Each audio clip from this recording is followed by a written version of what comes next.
مولانا طارق جمیل صاحب کی ایک ویڈیو وائرل ہو رہی ہے جس میں مولانا صاحب بظاہر مصنوعی بال لگوا رہے ہیں اور لوگ ان پر تنقید کر رہے ہیں، اور لوگ کہتے ہیں کہ علماء کہتے کچھ اور ہیں اور کرتے کچھ اور ہیں، اور لوگ کہتے ہیں کہ مولانا صاحب خود درس دیتے تھے کہ اللہ تعالیٰ کی تخلیق میں تبدیلی نہ کرو، اللہ تعالیٰ کی تخلیق میں رد و بدل نہ کرو، یعنی جس طرح اللہ تعالیٰ نے آپ کو بنایا ہے اس طرح ٹھیک ہے، اس میں کوئی کمی زیادتی نہ کرو، جبکہ خود مصنوعی بال لگا رہے ہیں اس عمر میں۔ تو آج کی اس ویڈیو میں ہم بات کریں گے کہ کیا مصنوعی بال لگانا جائز ہے یا ناجائز ہے، اور مولانا طارق جمیل صاحب جو مصنوعی بال لگوا رہے ہیں یہ ٹھیک ہے یا غلط ہیں۔ یاد رکھیے مولانا صاحب یہ پہلی مرتبہ تنقید کے زد میں نہیں آ چکے ہیں، بلکہ اس سے پہلے بھی کئی مرتبہ آپ پر تنقید ہو چکی ہے۔ ایک مرتبہ کی تصویر سوشل میڈیا پر بہت زیادہ وائرل ہوئی جس میں مولانا طارق جمیل صاحب ایک لیموزین سے اتر رہے ہیں دوسرے ملک میں، تو اس پر لوگوں نے بڑی تنقید کی اور کہا کہ لوگوں کو عاجزی، فقر، درویشی کا درس دیتے ہیں، جبکہ خود دوسرے ملک میں لیموزین جیسے بڑی مہنگی گاڑیوں میں گھومتا ہے۔ اور دوسری بڑی تنقید تب ہوئی جب ان کے بیٹے کی وفات ہوئی،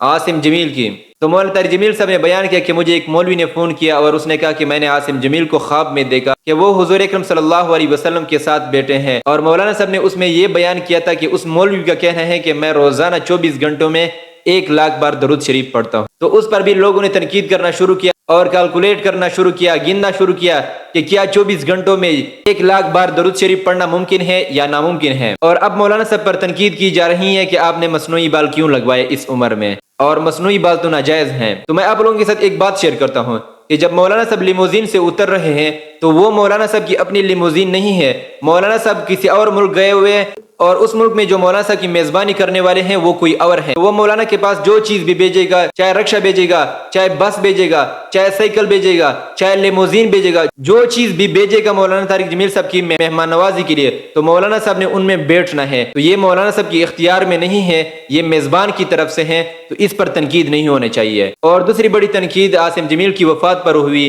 کہ 24 گھنٹوں کے اندر 1,00,000 بار درود شریف پڑھنا یہ تو ممکن ہی نہیں ہے، اور لوگوں نے اخلاقیات کی دجیاں اڑائی۔ تو میں آپ سے کہتا ہوں کہ دین کے معاملے میں کبھی کسی چیز کی مذاق نہیں اڑانی چاہیے۔ ایک شخص دین کا کام کرتا ہے، اللہ تعالیٰ اس کو توفیق دیتا ہے، اللہ تعالیٰ اس کے ٹائم میں برکت ڈال دیتا ہے، تو ایسے نیک لوگوں پر نیک چیزوں میں تنقید نہیں کرنا چاہیے۔ ایسے مثال کے طور پر ایک مثال دیتا ہوں کہ حضور اکرم صلی اللہ علیہ وسلم پر کفار تنقید کرتے تھے اور کہتے تھے کہ ایک رات میں یہ کیسے ممکن ہوا کہ حضور اکرم صلی اللہ علیہ وسلم زمین سے 7 آسمان پر گئے۔ تو اللہ تعالیٰ جسے توفیق دے اور جس کے وقت میں برکت ڈالے تو ان چیزوں پر اعتراض اور ان چیزوں پر تنقید نہیں کرنا چاہیے۔ درود شریف ایک ایسا عمل ہے جو پڑھتے ہی فوراً قبول ہو جاتی ہیں، تو لہٰذا ایسے تنقید کرنا ٹھیک نہیں ہے۔ اور اب جو بات ہے کہ مولانا صاحب نے مصنوعی بال لگوائے، مصنوعی بال لگوانا جائز ہے یا ناجائز ہے، تو اب مصنوعی بال کے حوالے سے سنیے۔ اگر مصنوعی بال کسی اور انسان کے آپ نے لگائے ہیں یا کسی سور خنزیر کے بال آپ نے لگائے تو یہ ناجائز ہیں، یا آپ نے اس طریقے پر لگا دیے ہیں